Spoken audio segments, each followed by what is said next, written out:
The owner of this truck just got back from a hunting trip yesterday, and let's just say, the evidence is still there. Muddy roads and dead animals has this truck absolutely filthy, but the inside? Well, that mess is part kid, part dog, and the rest just life on the farm. Buckle up as I spend the next 12 hours making this truck look as good as humanly possible.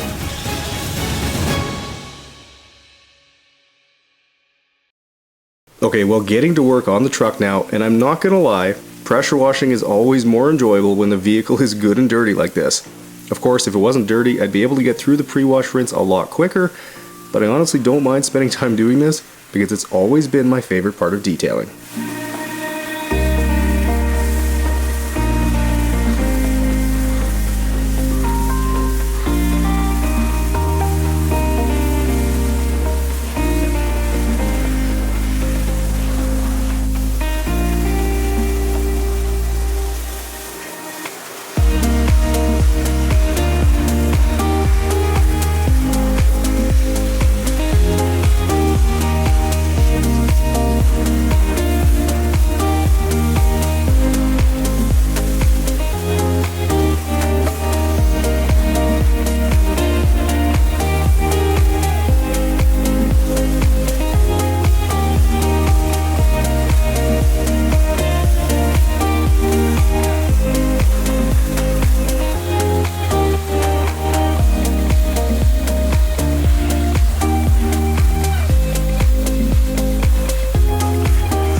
Now, while I do enjoy pressure washing, one thing I don't enjoy is having to spray out carpeted wheel well liners that are packed full of dirt like the ones on this truck. These liners basically act like a sponge, and that makes getting them clean difficult because they can just hold on to so much dirt. Of course, they're used for noise reduction purposes, but as you'll see when I spray out the front ones in a bit, they don't hold up very well over time, and in my opinion, plastic liners make a lot more sense.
Alright, while I continue working my way around the truck here, you might have noticed that the paint on the lower portion of the truck is heavily chipped,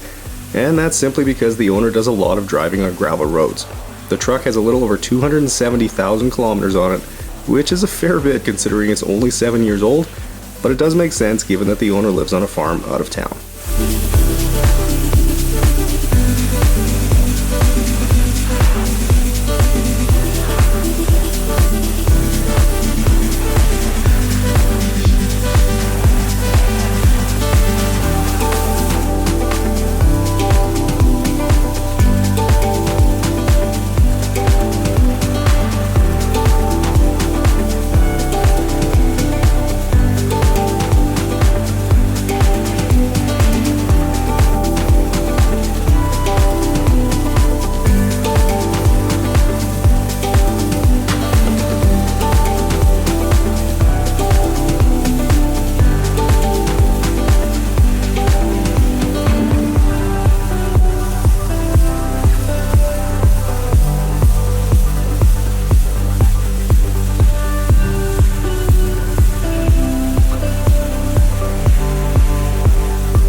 Okay, as I get these muddy running boards sprayed off, I just wanted to remind you guys, in case you haven't seen it yet, that there's a new Yard Geek video over on my other channel, The Yard Geek, and it's the longest video to date. There's a ton of progress that's been made, including starting to mulch my tree lines, a huge feature in the front of the yard, right beside the shop, and then a bit of an update on how my 1,000+ trees are doing. Be sure to check it out after this video, and while you're over there, do me a favor and subscribe to the channel, because there's an enormous amount of content coming soon.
Alright, with the rest of the truck pressure wash now, it's time to get this box sprayed out, but before I can do that, I need to get all the dirt and lentils gathered up and tossed, which I'll just use my dustpan for, because I don't want to be cleaning them up off the floor later. And after finding the shotgun shell, I can't help but wonder if that wasn't the round that resulted in all the blood ending up in the box here. Like I mentioned in the opening, the owner just got back from a hunting trip yesterday, where he had shot an antelope, and while I've cleaned several hunting trucks with blood in them before, there's just no good way to spray out the box of a truck without having a whole bunch of splashback coming at your face. It's fine if it's just dirty water, but when there's blood and little chunks of fur, well, that's just gross.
Okay, moving up to the front end, which has been absolutely hammered with bug guts over the summer, and unfortunately the pressure washer wasn't able to get them all off, so my bug remover is going to have to finish the job.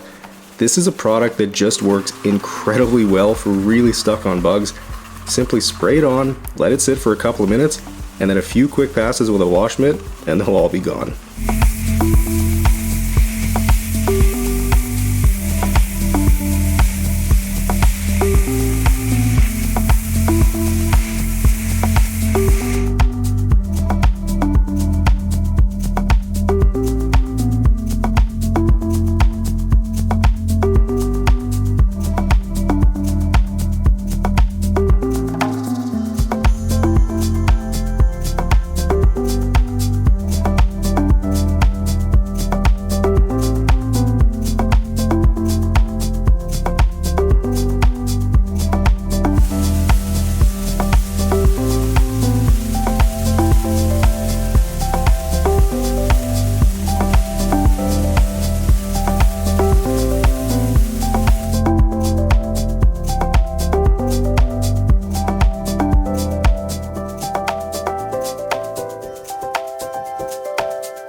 Moving inside the truck now, and the first step here is to remove the front seats, which were fairly easy as they just had 2 bolts each, and the electrical connections were all in one big harness, so kudos to GM for making that easy. With the seats out, I can see the full scope of the mess in here, which isn't great, so I'll get to work removing all the garbage and personal items.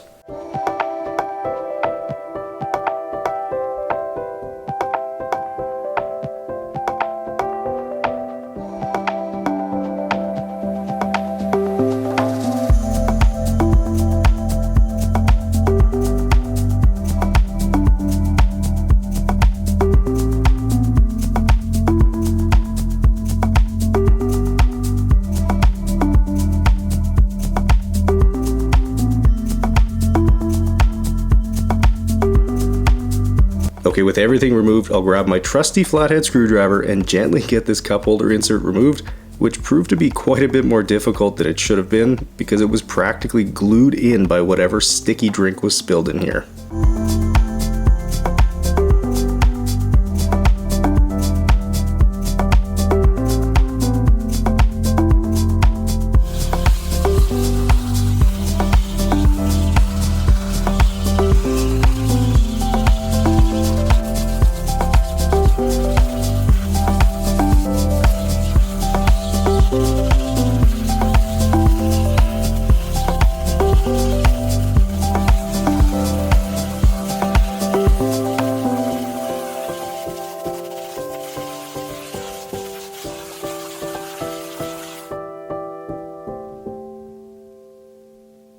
Now as I continue vacuuming here, you might have noticed that the carpet is pretty decent quality and the debris is getting sucked up fairly easily, which is really nice because one of my major pet peeves with detailing is having to fight against the materials just to be able to clean them.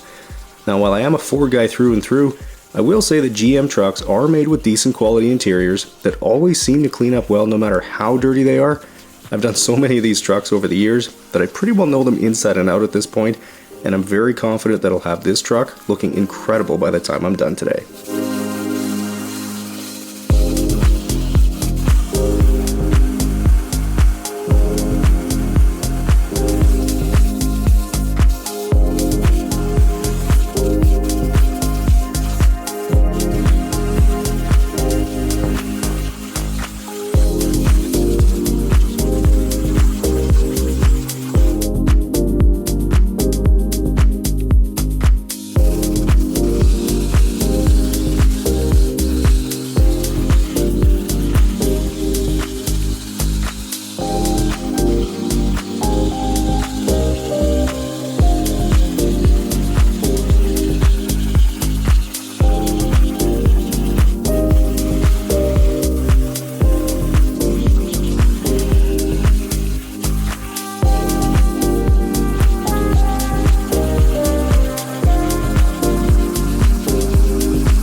Alright, well, moving up to the driver's footwell here, where there's a ridiculous amount of dirt and small rocks that ended up making their way underneath the floor mat.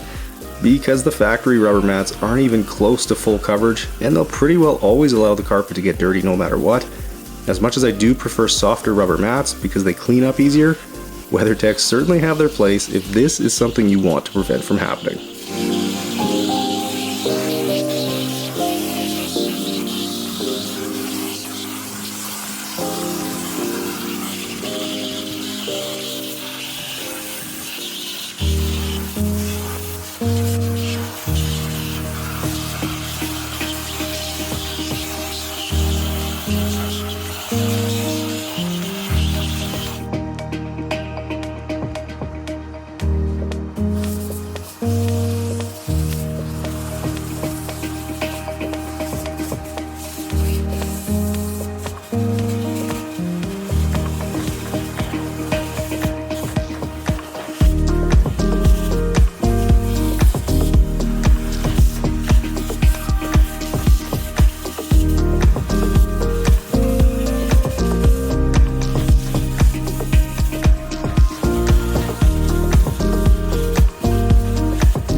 Moving over to the rear passenger seat, where there was a fair bit of sticky goo stuck to the seat, likely from the owner's kit, as this is where the car seat was, but that won't be any match for my carpet cleaner and drill brush, as that's able to get it all loosened up and ready to be sucked away.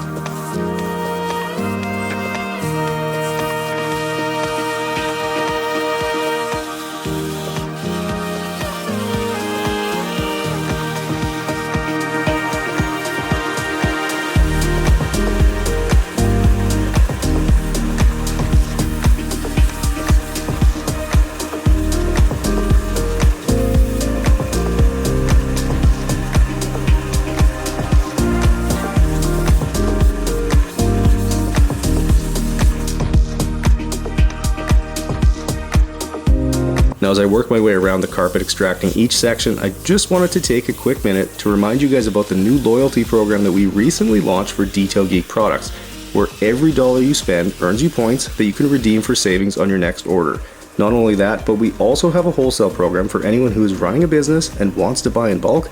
or even if you're just a weekend warrior and you want to buy in bulk and save some money, that's fine too. You can check everything out over at detailgeekautocare.com, where worldwide shipping is available.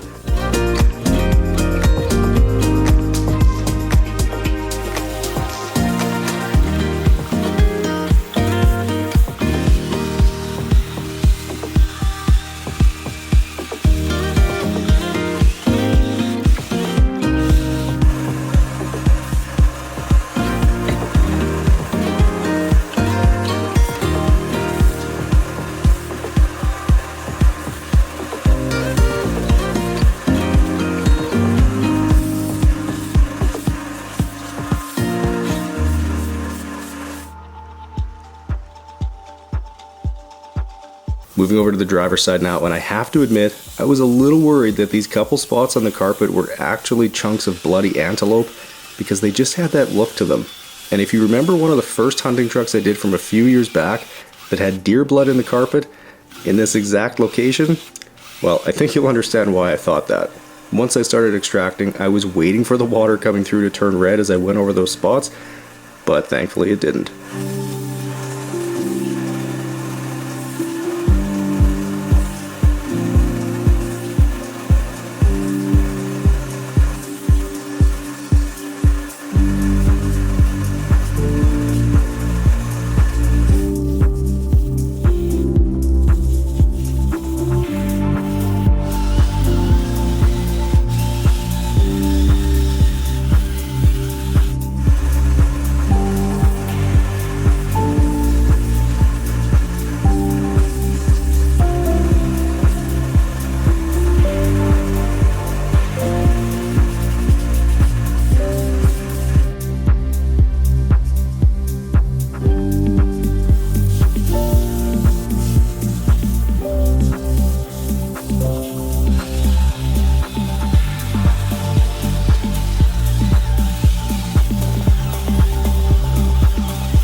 Here's the bucket full of pure nastiness sucked out of the Silverado today.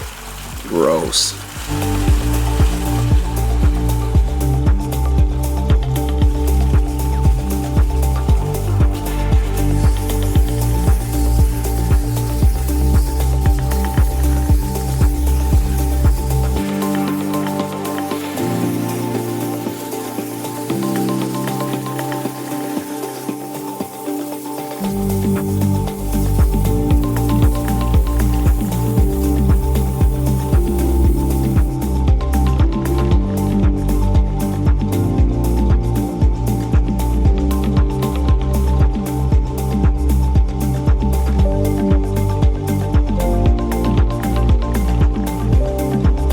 Now, one area that is easily overlooked when detailing is the pedals, which are almost guaranteed to be dirty. So the only thing I change in my process here is to switch over to the stiffer brush attachment so it can dig out the dirt better, and in a matter of about a minute, they're looking great again.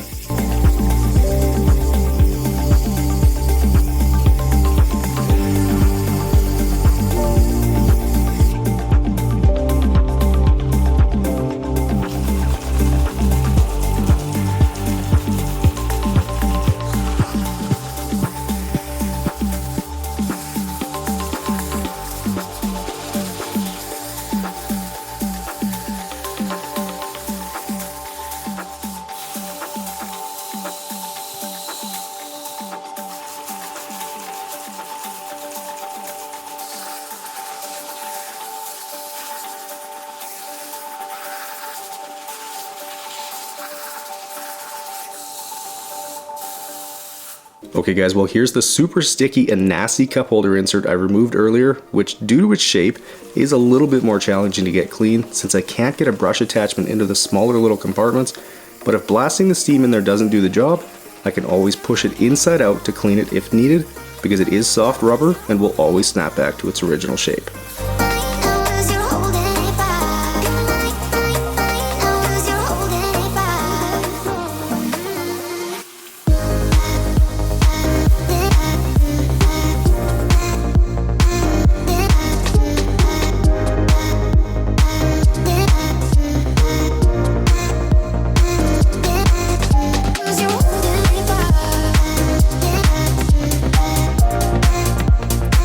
Alright, well using my graphene spray coating, I'm going to go ahead and get this paint sealed up and protected for winter, which is unfortunately coming a lot sooner than I'd like. We're already seeing the odd night where the temperature drops below freezing, though the daytime temps have still been decent.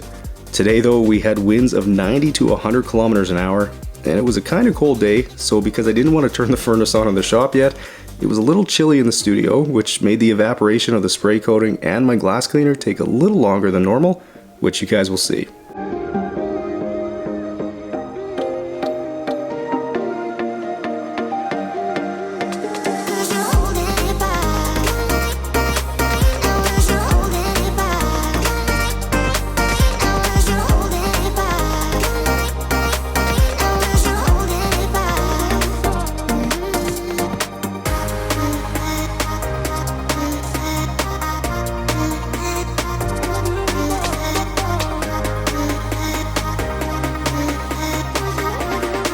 Second last step on the truck now is to use some 303 on all the black exterior plastic trim like the bed rails here, though all the lower plastic was heavily stained and really didn't end up improving in appearance a heck of a lot.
All right guys, well after 12 hours of work, the owner's hunting trip is a distant memory now, and this Silverado is looking sweet once again. Now if you guys enjoyed this transformation, make sure you smash the thumbs up button, subscribe to the channel, and don't forget to check out my other channel, The Yard Geek, and I'll catch you guys in the next one.